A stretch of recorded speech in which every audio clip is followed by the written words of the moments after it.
Hello, everybody. Happy Friday night. Hey, Glowing Ember. Hey, Dee. Hey, Amanda. So, I'm going to wait for a few people to join. Hi, Lila. And I have Rachel waiting backstage. She's going to go live with me tonight. I'm not sure how many of you are familiar with the case of Casey Jones. You've probably seen me upload quite a few videos in the past couple weeks. I had to redo some of the videos that I had previously shared on Casey's case, and then I got some new information just within this last week. I got a new video with an interview with Casey's ex-husband, and I also got the autopsy report. So if you're not familiar with the case, it is a case with many, many tangled webs and lots of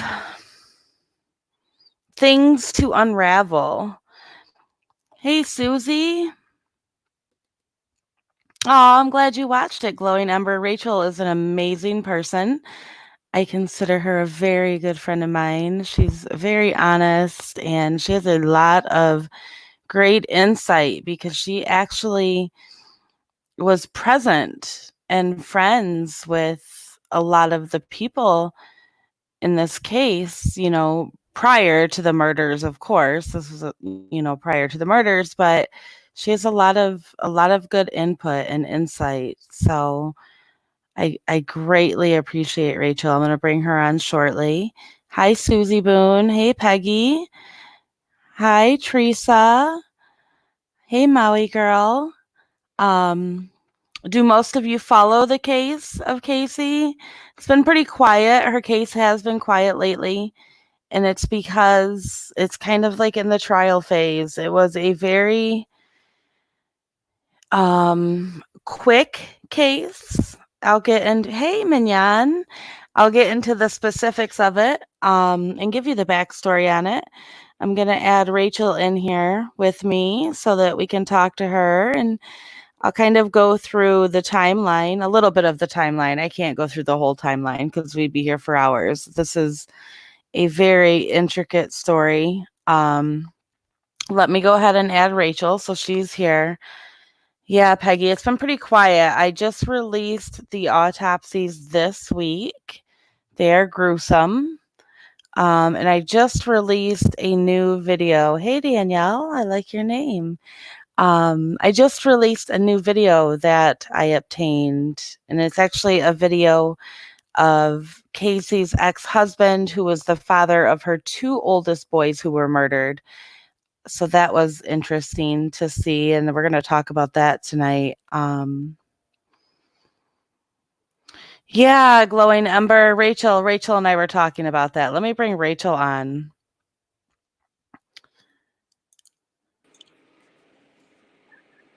Hey, Rachel. Hey, I just saw that comment and I was thinking about our talk earlier. Yes. Everybody, this is Rachel. She is actually one of the admins of Casey's Facebook group, but she was friends with Casey at one point. She was friends with Casey when Casey was married to her ex-husband Richard, and friends with Casey when Casey and Michael began their affair, and all kinds of craziness went down. So hi, Kimberly. Rachel has a lot of input. I'm sure if any of you, I did an anonymous interview with Rachel back in the fall, and we kept her quiet because she received a lot of backlash, which was unfair because she only spoke the truth. And then, people realized it was her. So I'm sure you guys have heard her interview. If you haven't, it is in the Casey Jones case playlist. Rachel had a lot of good insight. Oh, Kimberly, you were friends with Casey in high school. That's interesting. Thank you for being here. So, a little bit of the backstory. Casey Jones, I don't even know where to start, really. I know. There's a lot of info here. So Casey Jones is a woman. She was originally from Indiana. She moved down to Florida. When she was in Indiana, she married her high school sweetheart, Richard Bowers. They had two children together, Cameron and Preston. They were married for 10 years, I believe, when Casey began her affair with Michael Jones. That affair eventually led to both Michael and Casey divorcing their spouses, and Casey and Michael ended up marrying each other. There's a lot of in betweens in there. There was like Michael robbed their employer. He took off to Vermont and left Casey. There's a lot of The stuff. matching tattoos. Yes, there's a lot of intricate details in the middle there, but these are the basics. So Casey and Mike actually married in October of, was it, let's see, 2017. They Okay. married in October of 2017. However, nobody knew they got married. They then had a wedding on the beach in St. Augustine, Florida on April 7th, 2018. They had two children together. Mercalli was their 2-year-old daughter. She was born in December of 2016. And then they had another little girl together. Her name was Ayana. Ayana was born in August of 2018. So, a lot of things happened in this case. A lot. I can't even. I'd have to probably do a show every night to go through everything that has happened in this case. Um, the basics are that on July 10th, 2019, Michael Jones beat Casey to death with a baseball bat. He then his claim is that he stuffed her into a storage tote, which a lot of us do not believe, because when you see the pictures of the storage tote and all of that, it just doesn't, there's a lot of things that don't add up, but this is the story. So Michael claims that him and Casey were arguing and he snapped. She was pushing him with the baseball bat. This is his story. And he took the bat from her and he literally beat the shit out of her and killed her. It's horrible. It's horrific. They were living in a very tiny trailer, like an older trailer, the tin trailers, not a manufactured home type of trailer, one of the trailers from the 80s, I would say. At least, Yeah, yeah. yeah, at least the 80s, in Summerfield, Florida. He stored Casey's body within the trailer and went about life with the 4 kids. He used Casey's phone, pretending that she was alive, pretending that she was sick, all of the above. On July 27th, he dropped the boys off to their biological father, and he dropped the girls off to Casey's mother. He picked all 4 kids up on August 10th, and sometime between August 10th and August 12th, he killed the boys. He killed them on separate days. These are Michael's words. This comes from his confession. He got the boys on August 10th from their father. School was due to start on August 12th. The boys were dead before school started. And in Michael's words, he killed Cameron first. Michael claims that he got Cameron out of bed and he held him down and he strangled him. Cameron's autopsy, when Cameron was found, he had a towel stuffed in his mouth. His jaw was broken. Um, He then placed he then placed Cameron inside of a suitcase and left him in the bedroom of the mobile home that the boys shared in the corner of the bedroom. The next day, he decided he was going to kill Cameron, and in Michael's own words, his hands hurt so bad from strangling. I'm sorry, he decided he was going to kill Preston. In Michael's own words, his hands hurt so bad from strangling Cameron the day prior that he decided that he had to kill Preston a different way. So he got zip ties. He wrapped a zip tie around Preston's neck. Preston was 4 years old. And he held Preston underwater and drowned him, strangled him at the same time.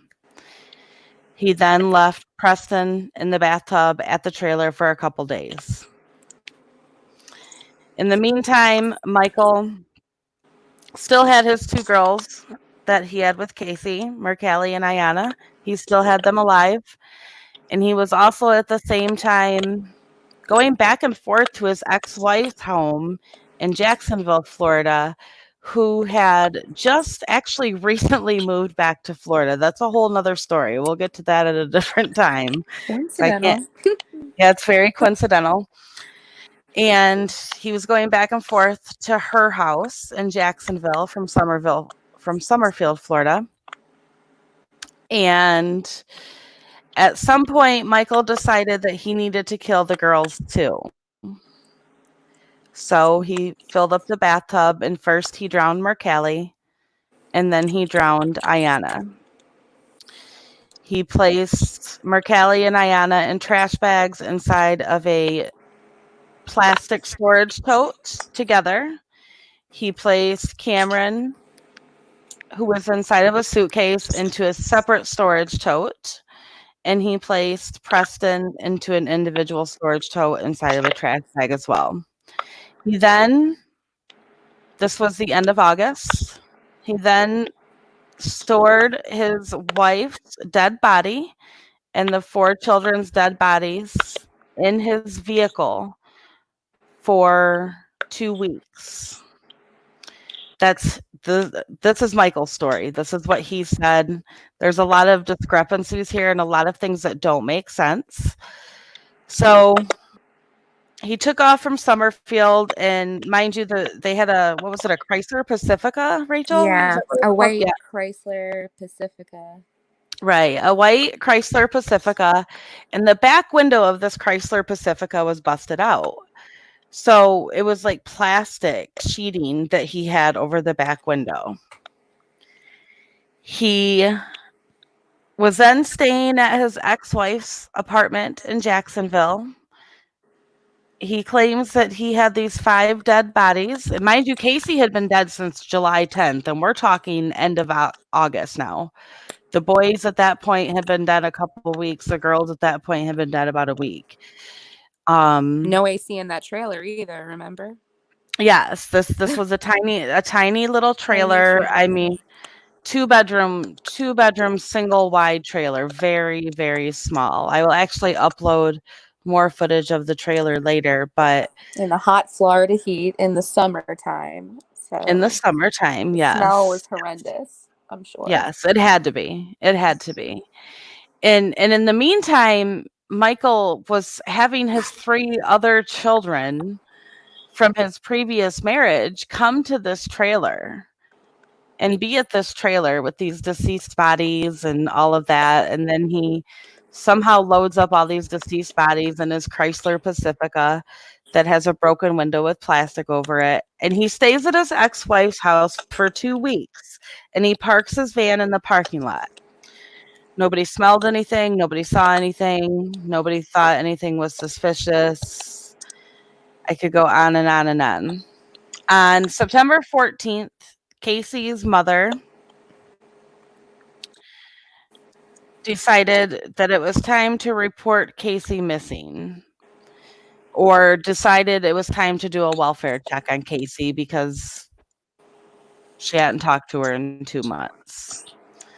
Michael was using her phone, pretending to be Casey, but there was avoidance, like Casey would not FaceTime anybody, all of that.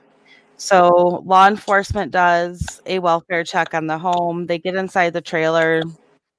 They smell the decomp. They see the decomp fluid on the floor.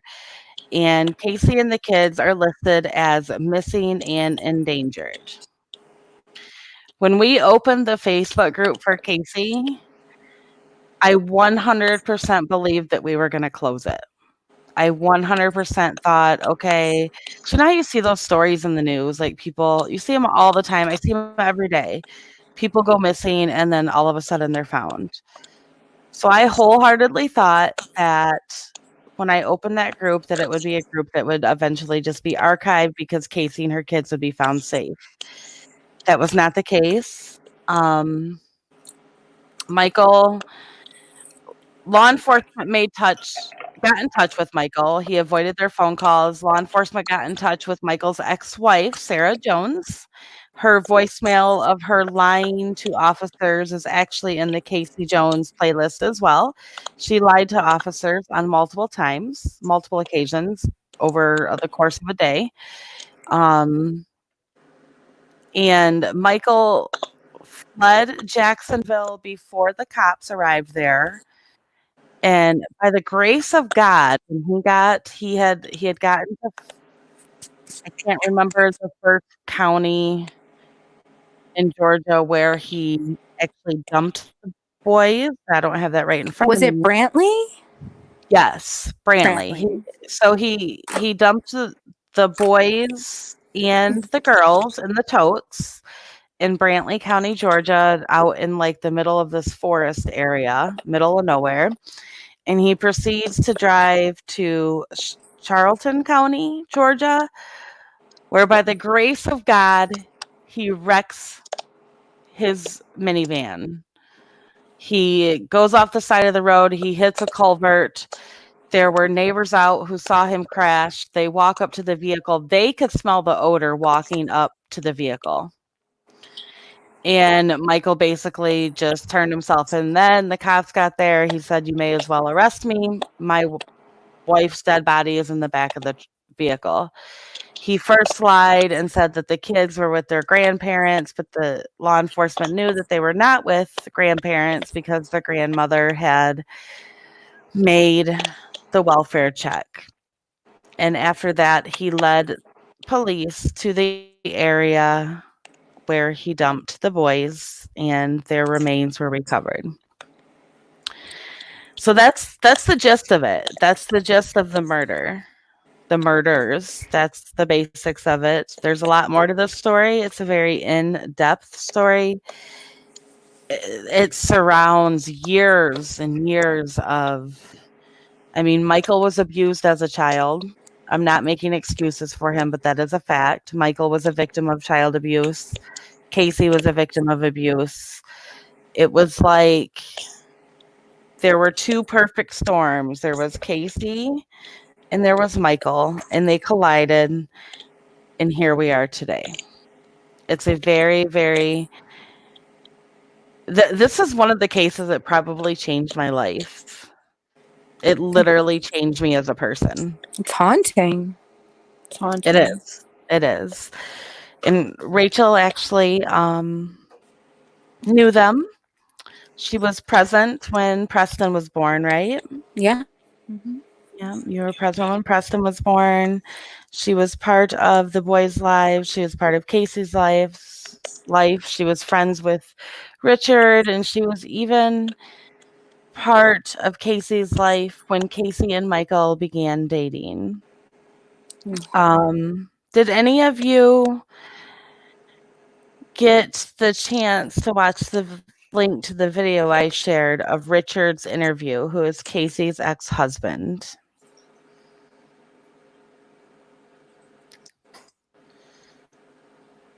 You can let me know in the comments because I think we're going to discuss that. It's a very interesting interview. I know you had a lot of thoughts about it, Rachel. I did. Yeah, so you guys did get to watch it. What did you think?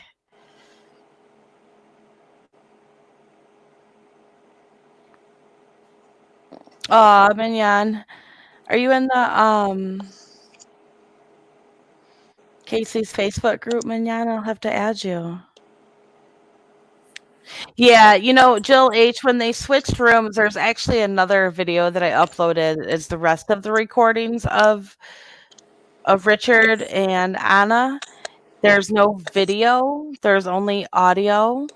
I Nice. uploaded that as well too. And yes, Peggy, there was a new one. I can drop a link to it. There's a new one. It's an actual video of Richard and Anna sitting in their in a what are those rooms called? It's not. Interrogation rooms? Yeah, it was more like I an no, interview no, room. yeah, like an interview. Yeah, he wasn't Yeah, really interrogated, that was but like that room was like an interview room. You could see it had stuff like for kids in the corner, and it had a couch and stuff. It was very hard to watch. Very hard to watch. emotional for sure. Yeah, it was definitely, I think, maybe a little bit.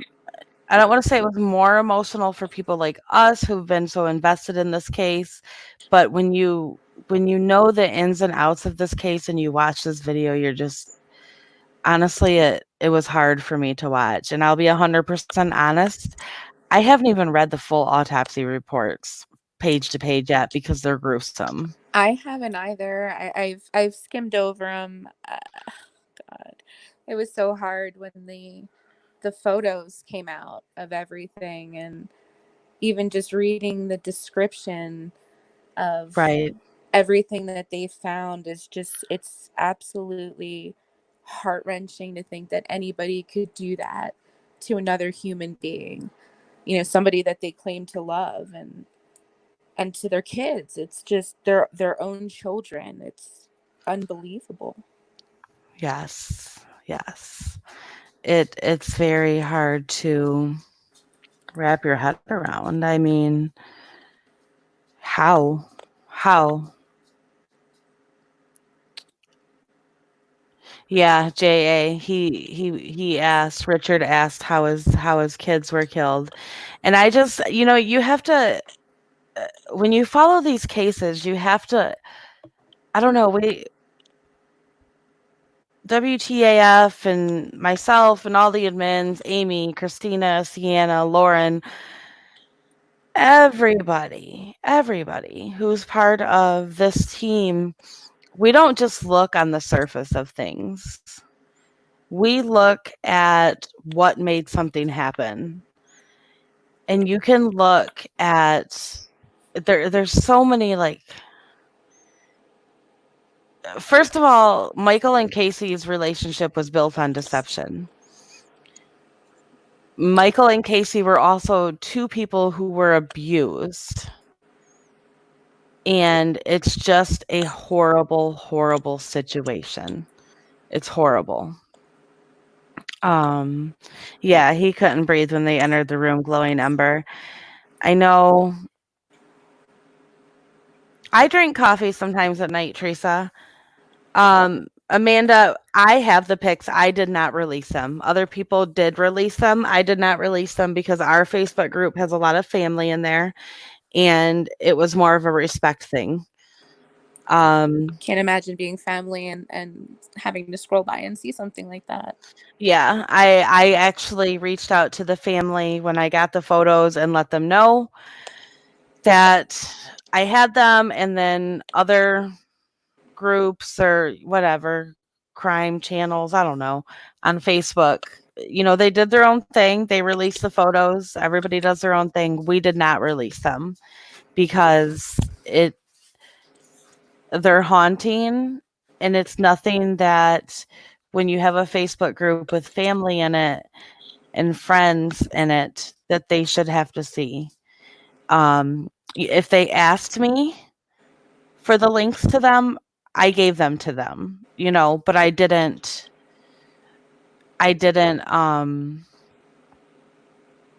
make them publicly available in any way, shape, or form. It was just a total respect thing because I never want to be in that position. I don't. And I never want to have to see my family members like that, especially seeing 4 little kids, 4 If babies. you didn't see the pictures, be glad you didn't see the pictures. You won't be able to sleep at night. Yeah, they're haunting. It's They're gruesome. It's just gruesome. yeah, yes. Yeah, they're haunting. They're very, you know, he these victims had been dead when they were found. Casey had been dead 9 weeks. And yeah, I agree, Susie. There's no reason to post them.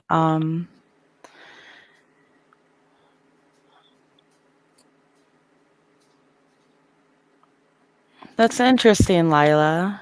Um, no problem, Emily. No problem. Um, I so I guess we could get on to Richard's interview. That was a hard interview to watch, and if you haven't watched it. I would highly suggest that you do. It was there were some interesting things that Rachel pointed out, and some things that I think we both agreed on. Do Yeah, you I was gonna say the thing that stuck out the most to me about the interview is probably the last, 10, 12 minutes of it. When Richard starts talking about his last encounter with Michael and how he came to him and explained that he understood everything that Richard was saying the first time that they met during their altercation, and how Richard said something to the extent of, "You freed me from 13 years of hell. Thank you." And he said, "I now understand exactly what you meant by that." And he said at one point, didn't he say he embraced him? Like they hugged. And they this talked was, about like going to get a beer yeah, together. this was after Casey was already dead. So to Right. me, it seems like he knew that he was going to have to face the consequences of her death. He was trying to rally her ex-husband to his cause, the only person in his mind that could understand what led him to that point of finally like snapping with her and saying enough is enough, like I can't take it. And he's thinking, if I can get this guy on my side, then maybe people will understand. I don't think at that time he had any intentions of killing the children. um he even went as far as to say, "I want you to see your kids more. I can't believe she's been keeping them from you. You deserve to see them. I'm going to make it happen." And that's not something somebody would say that plans to then take those children home and and do the things that he did to them. So something Yeah. happened, I think, between that time and the time that he took their lives. Something flipped. I agree. Something flipped, something happened.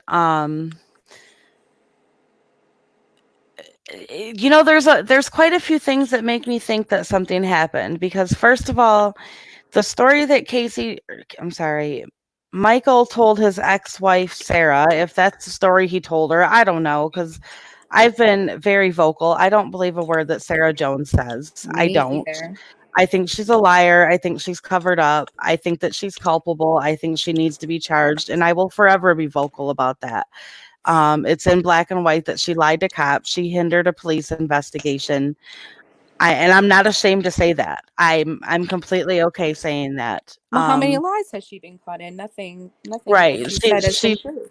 right. She's another liar. But I think where I come back to is, Sarah Jones claims that Michael told her that Casey had taken off with the kids. So why didn't he go with that story when he had to pick the boys up from Richard? Why didn't he just say, "Hey man, Casey took off. I don't know where she is. Keep your kids." That's what makes me think I don't think he was going to kill the kids. Something happened. Something happened. And then there were other things in that interview, how Richard spoke about how he thought he was getting texts from Casey, but it was actually Richard. So we know, or not, I'm sorry, it was actually Michael. There's a lot of players in this case, guys. So if I mess up names, I apologize. So Richard thought he was getting texts from Casey. It was actually Michael because Casey was dead. But those texts were things like, okay, well, Preston is potty trained now, but you may still want to grab pull ups and make sure that Preston stretches his legs during the trip to Georgia, because that's a long time for him to be in the car. And Preston had muscular issues that he went to therapy for. And so, is that an act? Was that an act on Michael's part? Or was he genuinely concerned about the welfare of the children and giving Richard tips and, hey, you might want to get pull ups, make sure he stretches his legs. It's very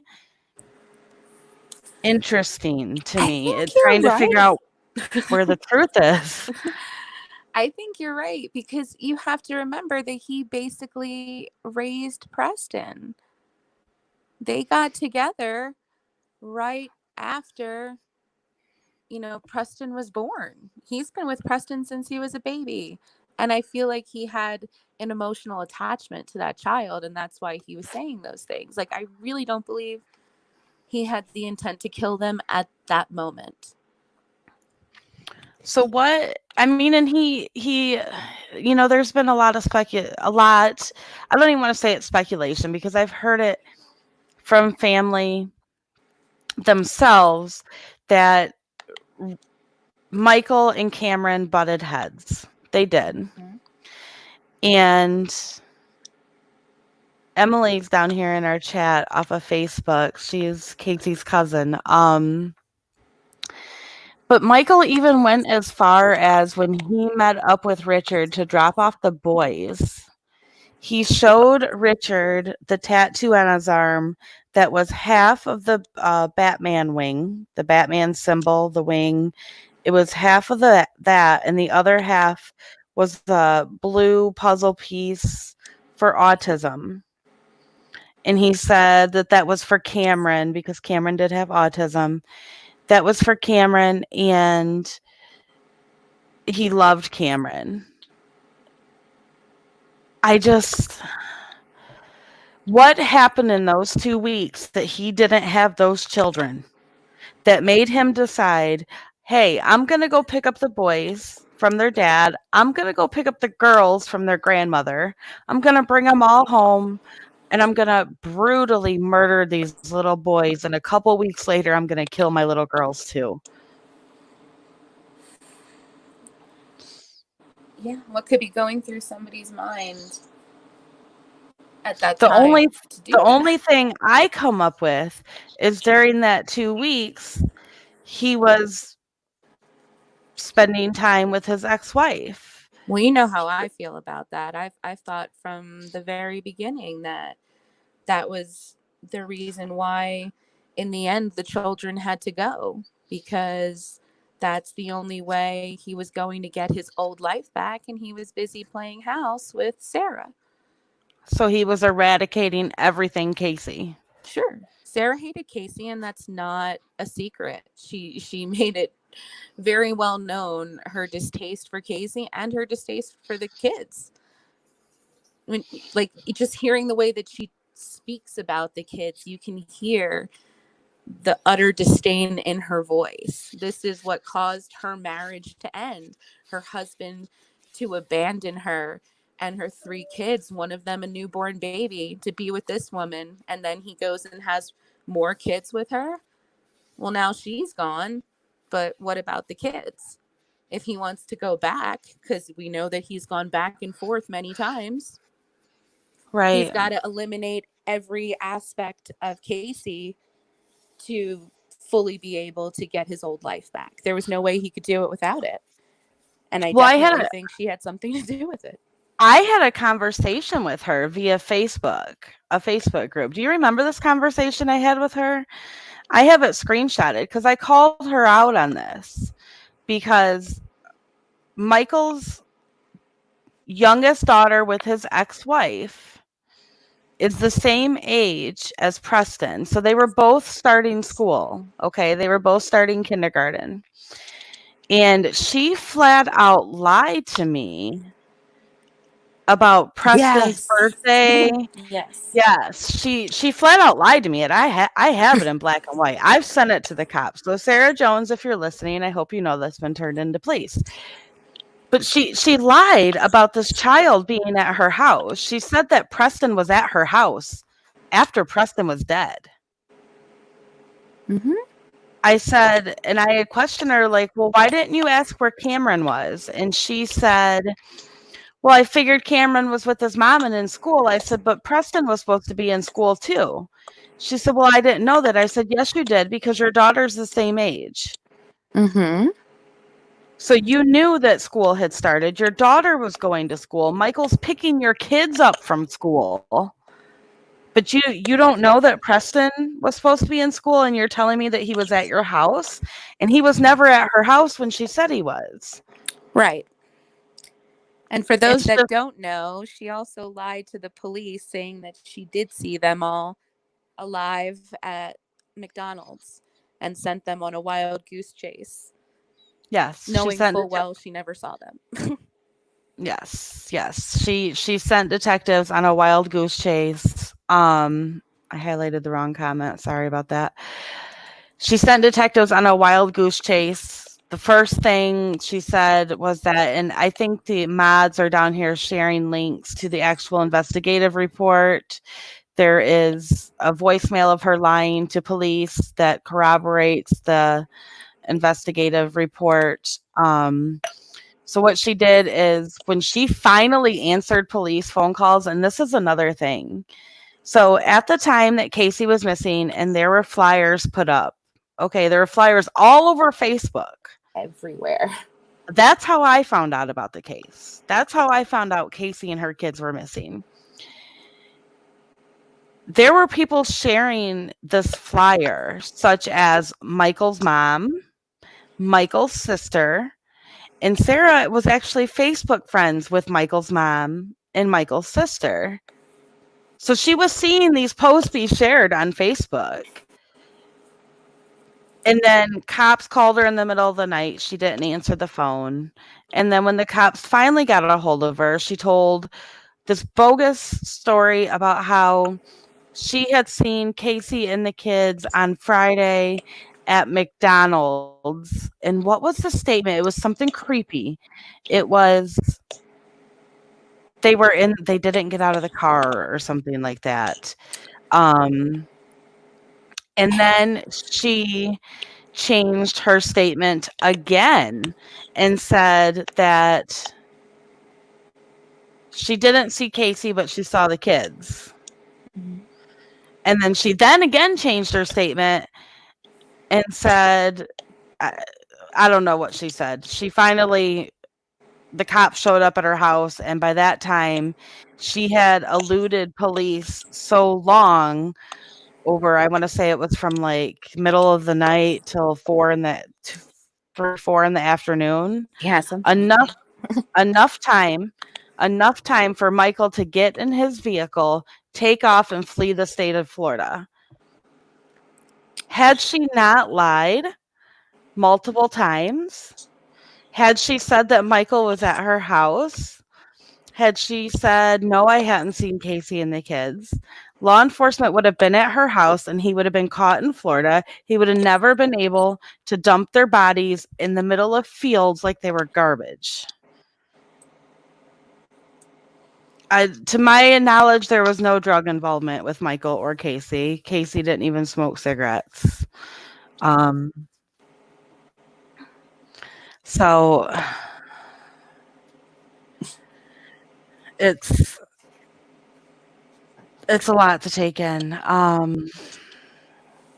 It's a lot to take in, and I kind of wanted to talk about it tonight because we covered this case a lot in the fall. We did. And then it got really quiet because there was nothing else released, and then I had some more stuff released to me this week. And where were the bodies then when he fled? Hybrid Pisces, do you mean when he fled Florida?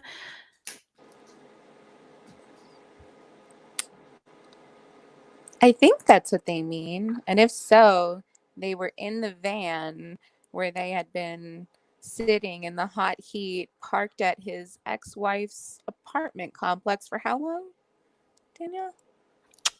2 weeks. With his kids riding in the car with those bodies and Right. then And bringing them when home to his ex wife's house.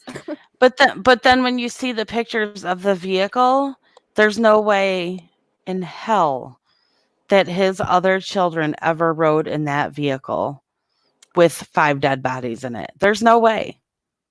Are you There's saying Sarah lied?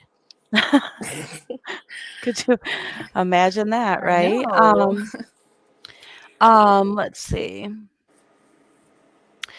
Peggy K, was lying something she had done for him in the past? Is it possible she always lied to police for him, or just out of old habits lied, never dreaming he had murdered his family?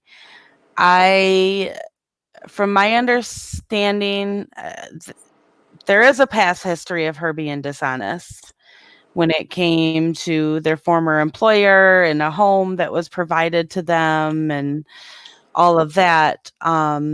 She was also a very big true crime follower. So,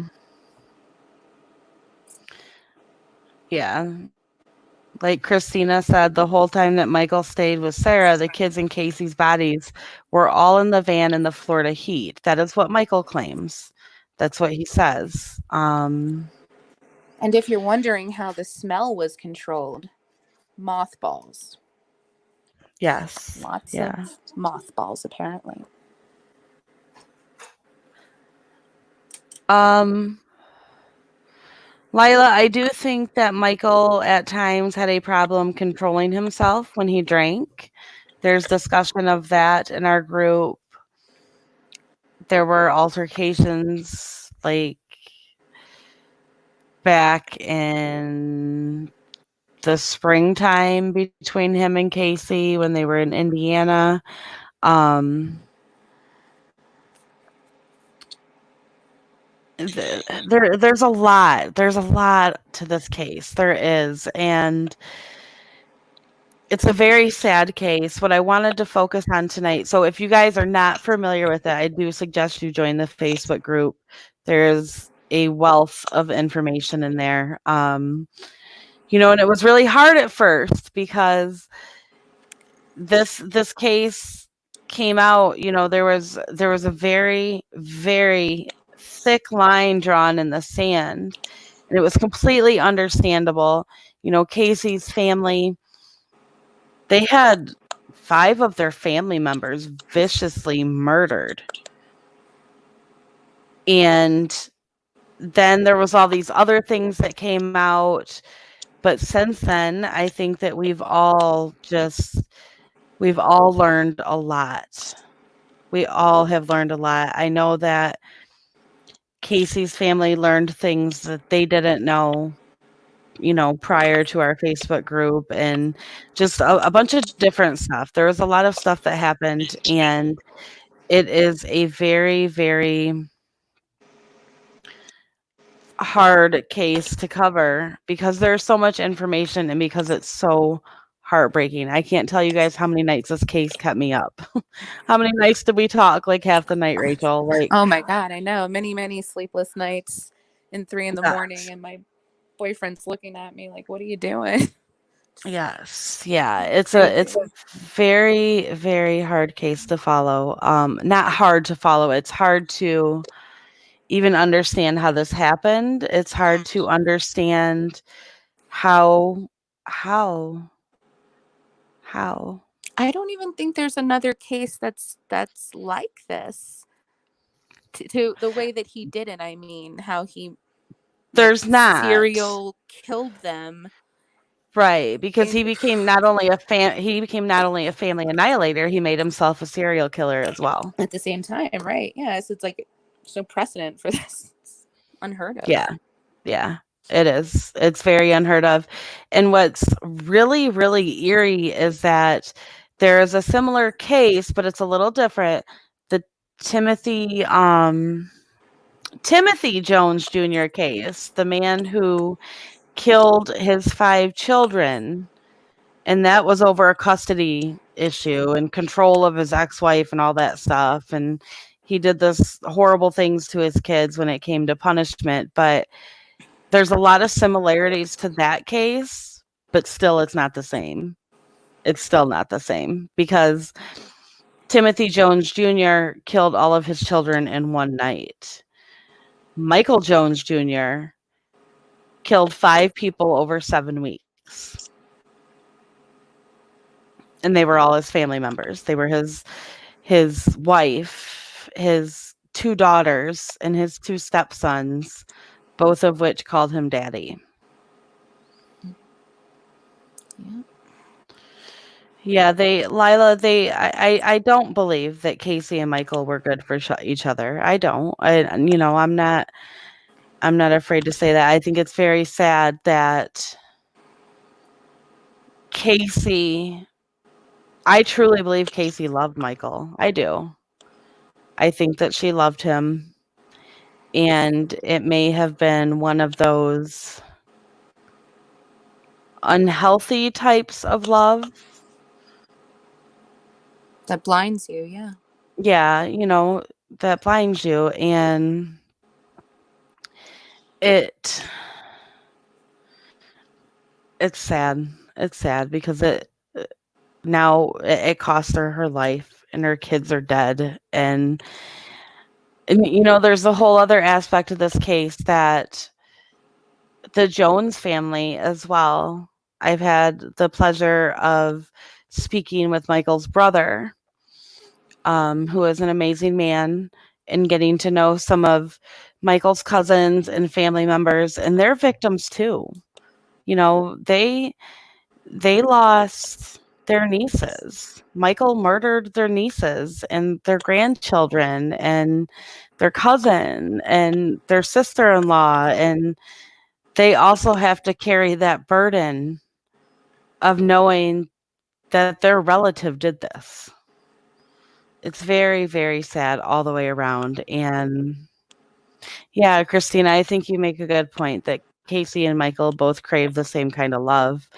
Um, it's just sad. So the video interview where detectives interview Richard is probably one of the hardest things I've had to watch in this case, and I think it's because it's a video and it's not just audio.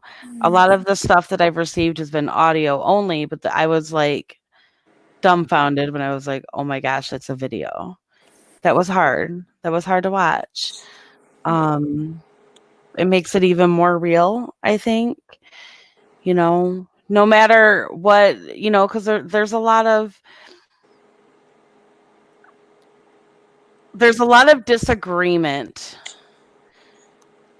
when it comes to Richard and Casey. There's multiple stories, and there's the truth in there. The truth is in there, but there's, a divide between people when it comes to Richard and Casey.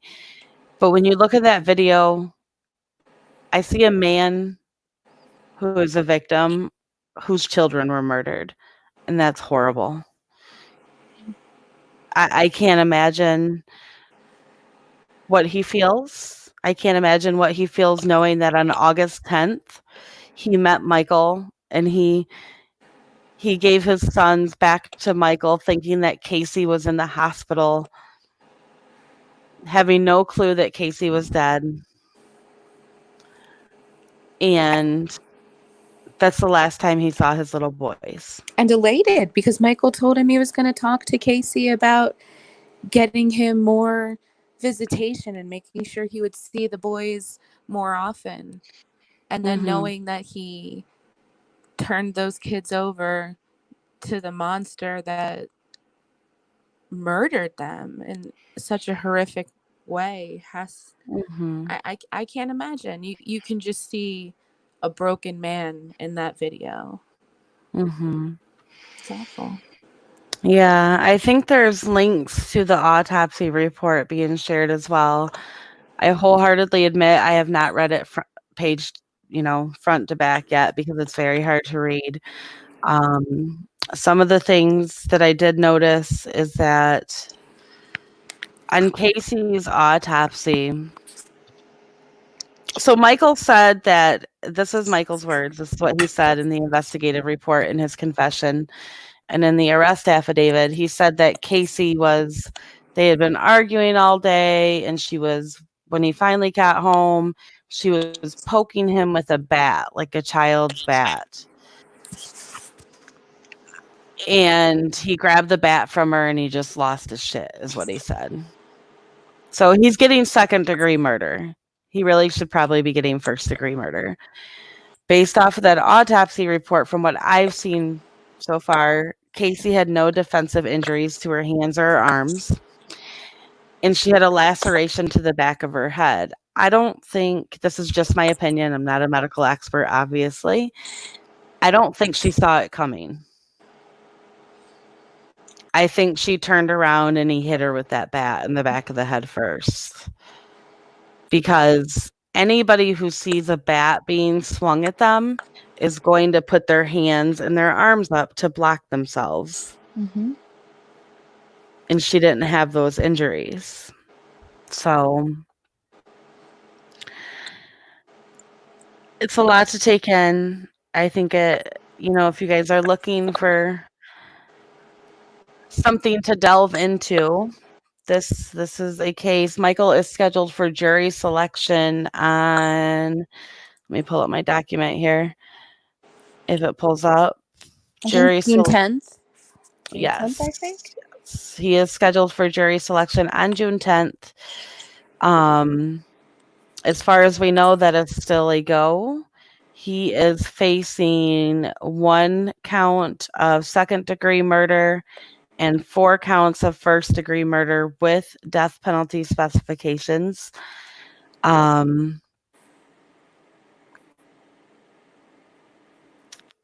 So he's facing the death penalty. I do believe it will go to trial.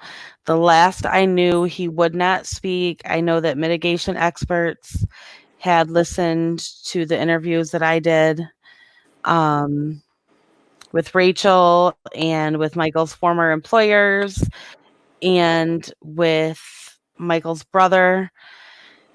So I think this is just my opinion. I think that a lot of Michael's childhood is going to come into play when this goes to trial. And they're going to try to fight the death penalty. That's why he's going to take it to trial. I don't know. Do you think it's still going to go to trial, Rachel? I think so. I don't know. Because at first, when he was saying that he was guilty, he didn't even try to hide anything at all. Right. At first, he was being very forthcoming. Something changed though, because Mm-hmm. now it looks like we're going. And to be honest, I'm glad that we are, because I really want to hear. I want to hear Sarah's testimony. Mm-hmm. I want to hear his testimony. And as far as the death penalty goes, I really hope he doesn't get it, because I think that that's just too good for him. For everything that he did, I think a quick needle in the arm doesn't even begin to do it justice. Right. Right. I agree with you. Glowing Ember, he does not have first-degree murder charges for Casey. He does have four first-degree murder charges for all 4 of the kids. Casey, I believe it's because of the story he told. But even in his confession, his confession about killing Casey, Michael was asked if he could have walked away, and he said yes. So I'm not sure why it's only second degree for her. It has to. I think it has to be because of the story he told, I think the so too. confession he gave. The confession that he gave basically was like he was being harassed by Casey. She was poking him with the bat, tapped him on the head with her phone. More he tried to make it sound like he was being provoked. That's possible. It is possible if they were arguing, and not getting along. I think we all know how things go sometimes when you're in a disagreement with your spouse. Sometimes you push their buttons. Um, so I don't know if he's getting the second degree because they're thinking more like a crime of passion, rage, whereas the children was more premeditated. He knew what he was. I don't know. I don't know. But at least he is getting first degree murder with death penalty specifications for the kids. But I am in agreement with Rachel. I think the death penalty is too kind. I do, however, support whatever the family wants. Um, the death penalty is one of those things that I don't really have a stance on, I feel like.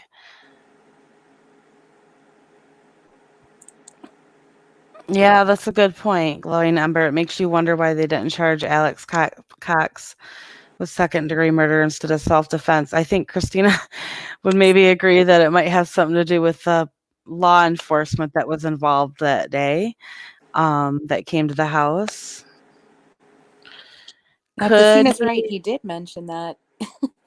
I forgot about that. Oh, yeah, he did. You're right, Hmm. Christina. Michael did mention the death penalty in his confession. He said, Florida has the death penalty, so there's that.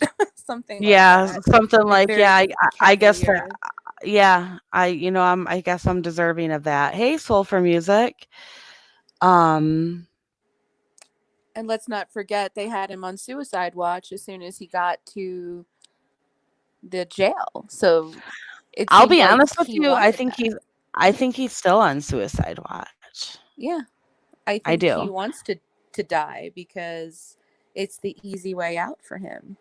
He doesn't have to Yeah. live with knowing that he murdered his own children. Dallas, Texas. Sounds like Michael has a personality disorder. I agree with you. Michael was on antidepressants. I'm making no excuses for Michael whatsoever. So please don't anybody misinterpret this as me, making excuses for him because I'm not. I'm not. What he did was wrong. It was heinous. It was horrible. It's unthinkable. He deserves to be charged. He deserves to be held accountable. I can't wrap my head around what he did. When you look at the psychology of this case, Michael was an abused child. Michael did suffer from mental disorders. I don't know if it was bipolar or what. I know he was on medication at one point. And Michael himself had even said before, because he was known to elaborate stories, he had told, I believe it was his former coworkers that he robbed, that when he gets backed into a corner, he just flips out. Like when life hands him too much and he feels like his back's up against the wall, he basically loses his shit. So, yeah. Peggy's asking if his car crash was an accident or if he was trying to kill himself. Um, I don't think we know. We know that there was a bunch of alcohol in the car with him, right? Yes, I believe he was probably halfway intoxicated because a bunch of beer cans fell out when the cops came, but he said he was looking down at his GPS. Mm. Where he was going, what he was GPSing, none of us know. But apparently he looked down at his GPS and he went off the road. When you look at the area that he crashed,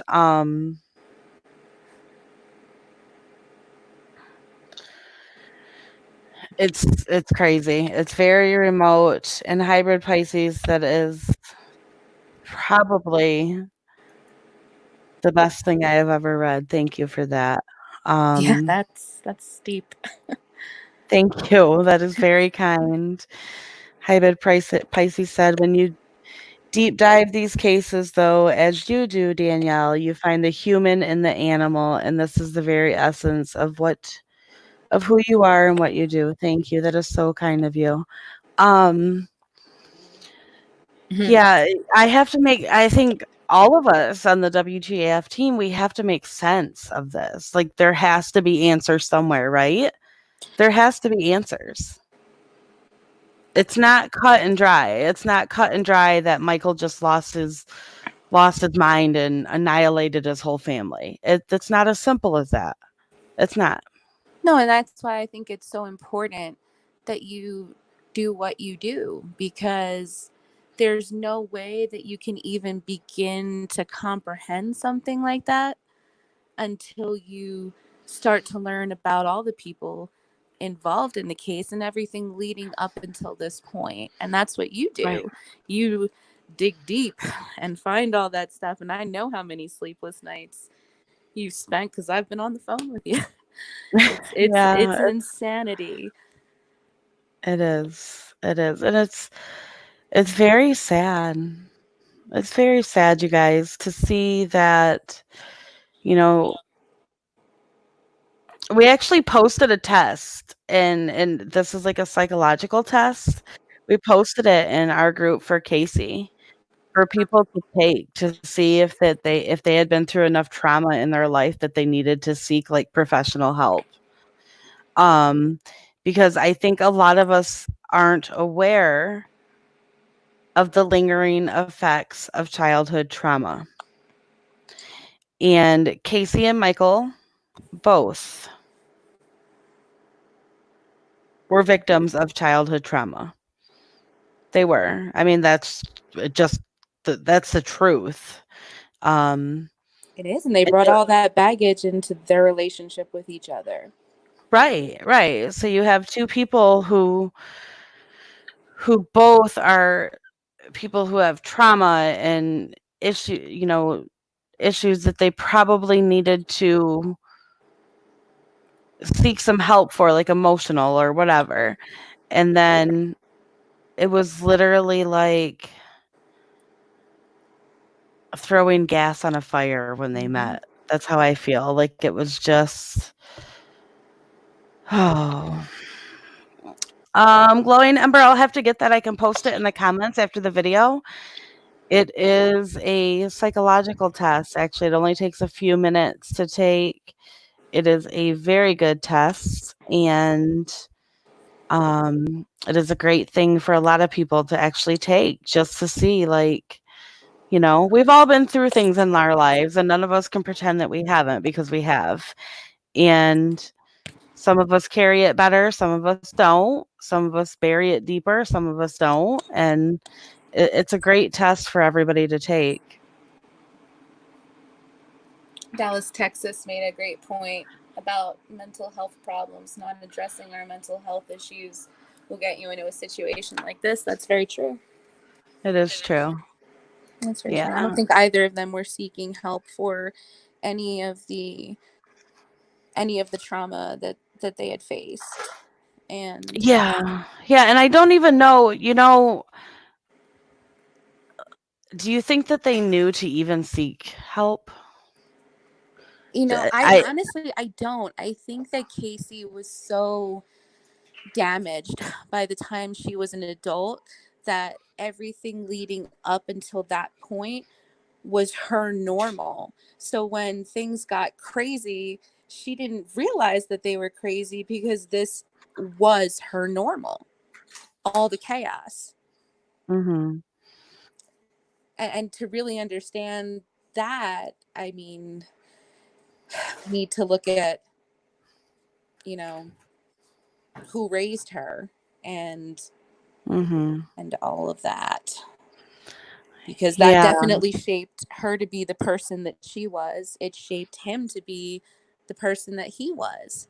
And then they got Mhm. together, and like you said, it was the perfect storm. Mhm. I think what's really sad to me is that Casey wanted nothing more than to be loved. Mm-hmm. And she had a lot of love to give. Everybody has spoken about how sweet she was.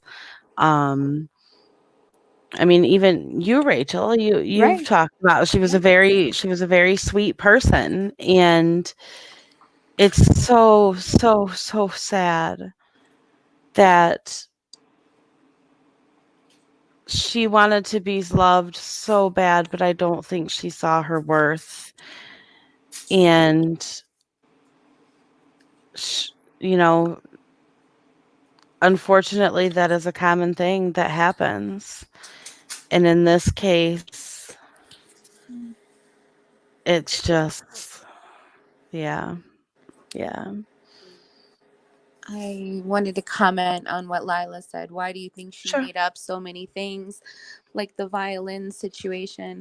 Um, Lila, I think it's honestly because what Danielle said, she didn't believe in her own self worth, and she felt the need to make up lies and stories to make herself seem more interesting to people and to get people to like her, because she came from such a broken home and such insane family dysfunction that I think a lot of it she was ashamed of, and she wanted to create a different persona for people to see, Mhm. regarding the whole Amish lifestyle and all of that. So I think that's what happened with that. And she learned to lie from her mother, and she ended up with a man who's nothing but a liar and manipulative, and they just fed into each other, and She didn't ultimately know any better, I exploded. don't think. No, that's how she was She raised.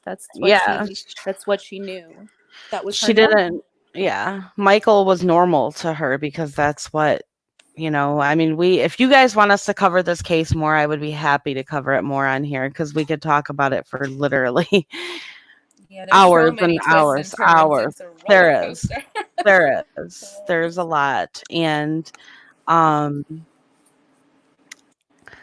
I think I've made this comment in the group, and it's heartbreaking to me because I know that Casey was so very much loved, so very much loved by her family, and she would have been loved by her coworkers and her friends that she met along the way in life without having to pretend to be something else.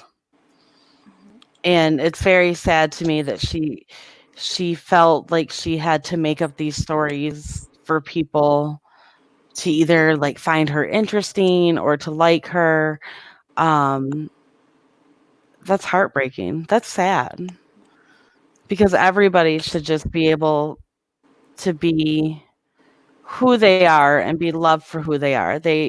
Nobody should ever have to feel like they have to say these stories about themselves so that people like them. No, people should like you for who you are, and if they don't, then peace. That's how I feel, you know? Um, Let me read some comments. Dallas, Texas, teach your loved ones to learn about someone's upraising. This will help us. Everything you need to know in order to decide if we want to spend our life with this individual. That is a great point. Yes, it is a very good point, and, um, you should always be aware.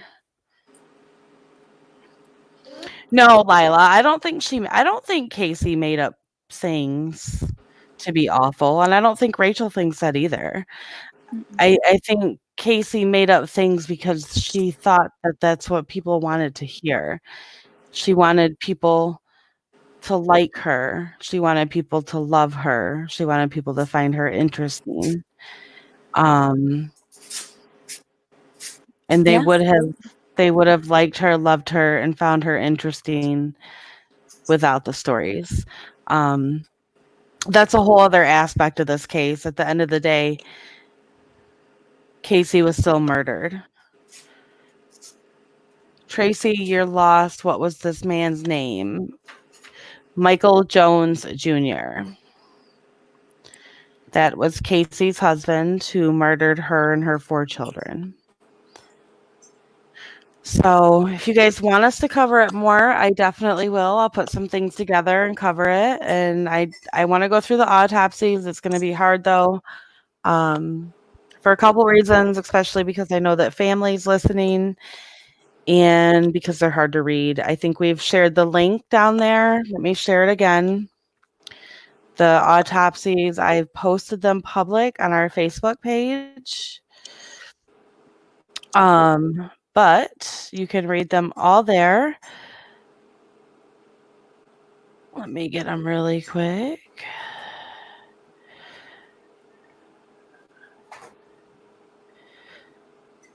And post them in the chat for you guys. If you want to read the autopsy reports, you can join the Facebook group. Which interview, Tracy? So the interview with that gal is him or no? Yes, like Christina said, the autopsies are very hard to read. Please proceed with caution. They are graphic. They're difficult. I couldn't get through them. I actually spoke with one of Casey's sisters this morning. Very early, she asked me to send them to her, and then she asked me not to send them to her. And I was honest with her, and I told her that I wasn't even comfortable sending them to her because I don't think it's something. Okay, so the video I told you to watch earlier, that is Casey's ex-husband, Tracy L. That is Richard Bowers. He is the father of Casey's two oldest children, Cameron and Preston, who were murdered by Casey's current husband, Michael Jones Jr. I hope that makes sense. There's a lot of people, a lot of names in this case. If you guys join our Facebook group, we have a great timeline that is currently being updated tonight, to add some interview stuff in there and autopsy stuff in there. There's a lot of stuff, a lot of information. Let's see. Let me read some comments. I'm going to log off soon. I just wanted to kind of give you guys just a brief overview of this case. It's been a while since I've covered it, and I'm going to keep covering it. I will follow this case until the very end. I think this case changed a lot of us. I know it changed me. I know it changed Rachel immensely. I know it changed Christina. I know it changed a lot of people on the WTAF team. But most of all, I know that it ripped two families apart, and they're grieving, and it's horrendous. So with that said, I hope everybody's doing good. I'm gonna be on tomorrow night about Gannon. Aw, okay, Tracy. We'll be live again tomorrow night about Gannon. I'm gonna do a little breakdown on the different things that Letitia said and how it lines up with the affidavit. It's really interesting. Thank you, Mignon. And Amanda, thank you for sharing all those links down there. You're amazing. Yeah, hybrid Pisces, you nailed it. They grew up in dysfunction and emerged as adults void of self-confidence. It's very sad. It's very sad. Yeah. So with that said, I think I'm going to log off here, guys. I hope to see you guys join the Facebook group. I hope that you want me to cover this case because I'm going to. And yes, Gannon, we're going to talk about him tomorrow night. Sweet Gannon.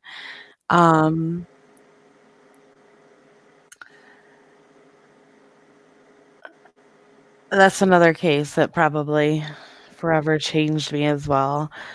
But I'm glad you caught us tonight too, Peggy. Amy's not here tonight. She's taking the night off. Her internet was down the last I knew. So I'm gonna go ahead and wrap it up. Unless you have anything else you want to talk about, Rachel? No, I think you pretty much covered it. I mean, we could talk for hours. We have.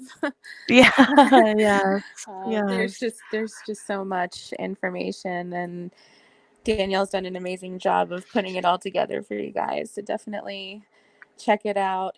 It is an emotional roller coaster, forewarning. It is. It's a definite emotional roller coaster, and it's a lot of things are unbelievable. A lot of things are you just yeah, makes your head spin. Makes your head spin sometimes, but still, at the end of the day, when you see these faces on your screen,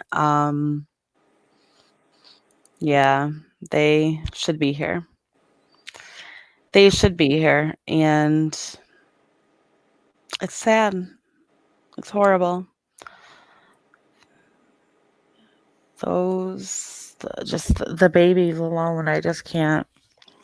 I can't. So, thank you guys all for being here, and for all the mods down there, thank you.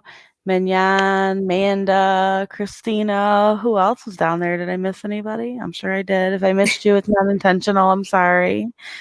Um, Thank you so much for all the link sharing down there. I appreciate you guys. No, they were on it. Yes, they were. They're amazing down there in the chat. But we'll be back tomorrow night. I think it's scheduled at 10. We're going to come on at 10 to talk about Gannon and Letitia Teabag, the hood rat with lipstick. Are you following? You're following that case, aren't you, Rachel? God, no, I can't. My heartstrings are already pulled enough with all the ones I'm following. I can't get sucked into anything else. Oh yeah, yeah, it's hard. It's a tough one. It's a tough one. So, all right, guys, enjoy the rest of your Friday night. Thank you for coming on here. And thank you for joining me tonight. Thanks for coming on, Rachel. Thank you for having me. Always. Talk to you guys later. Bye.